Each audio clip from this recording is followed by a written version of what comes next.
Dear students, numerical number 15.1 है। इसमें वो कहता है कि a transformer is needed to convert a main 240 volt supply into 12 volt supply.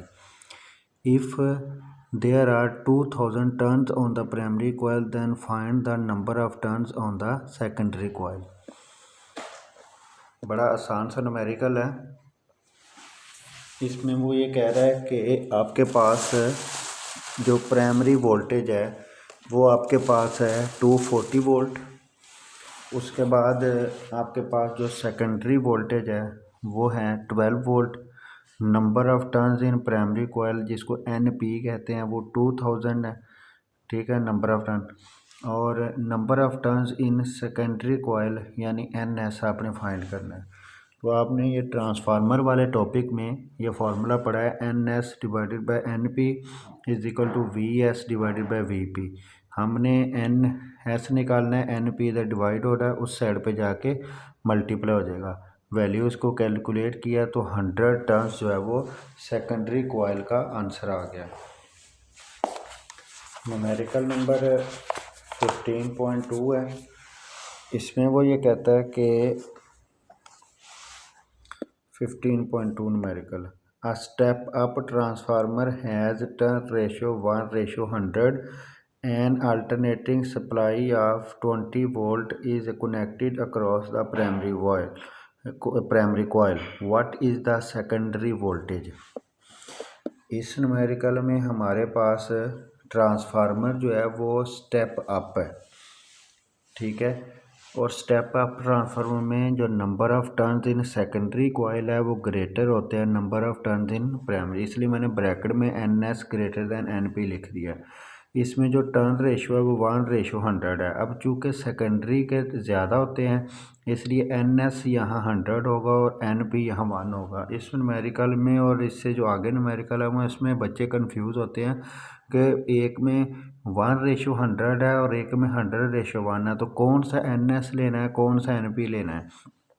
तो जो ट्रांसफार्मर स्टेप अप होगा उसके NS ज़्यादा होते हैं NP कम होते हैं, और जो स्टेप डाउन होता है उसके NP ज़्यादा होते हैं NS कम होते हैं। तो प्राइमरी वोल्टेज जो है वो 20 वोल्ट गिवन है, तो सेकेंडरी वोल्टेज निकालनी है। तो फार्मूला वही है NS over NP is equal to VS over VP। ये VP इधर डिवाइड हो रहा है उधर जाकर मल्टीप्लाई हो जाएगा। तो ये सारी वैल्यू को कैलकुलेट किया तो 2000 वोल्ट आपके पास आंसर आ गया।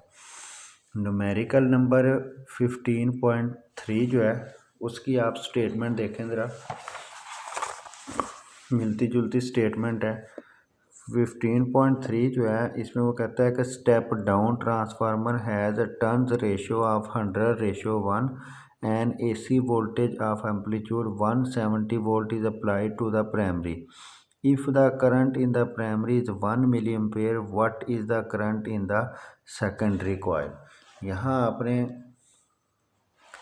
ट्रांसफार्मर जो है वो स्टेप डाउन है NP ग्रेटर है NS से, और टर्न्स डाउन जो है टर्न्स रेशो आपके पास 100:1 है। यहाँ प्राइमरी के नंबर ऑफ़ टर्न्स ज़्यादा होते हैं सेकेंडरी के कम होते हैं, तो इसलिए प्राइमरी के 100 लेंगे और सेकेंडरी के 1 लेंगे। और current in the primary coil यानी IP जो है वो 1 mA है, लेकिन आप इसको एम्पेयर में चेंज करेंगे। और जो प्राइमरी वोल्टेज है वो 170 वोल्ट है। पहले हम वही ट्रांसफार्मर वाला फार्मूला यूज़ करके पहले हम VS यानी वोल्ट सेकेंडरी वोल्टेज निकाल लेंगे। वो हमने NS over NP multiply VP वो डिवाइड आपस में किया इनको, तो वो 1.7 आ गया। अब हमने जब 1.7 आ गया तो हमने 1.7 वोल्ट आ गया। हमने अब निकालना क्या है primary current in the secondary coil यानी IS। तो ये फार्मूला भी हमने ट्रांसफार्मर वाले टॉपिक में पढ़ा है कि VS IS is equal to VP IP। ये पावर का फार्मूला है।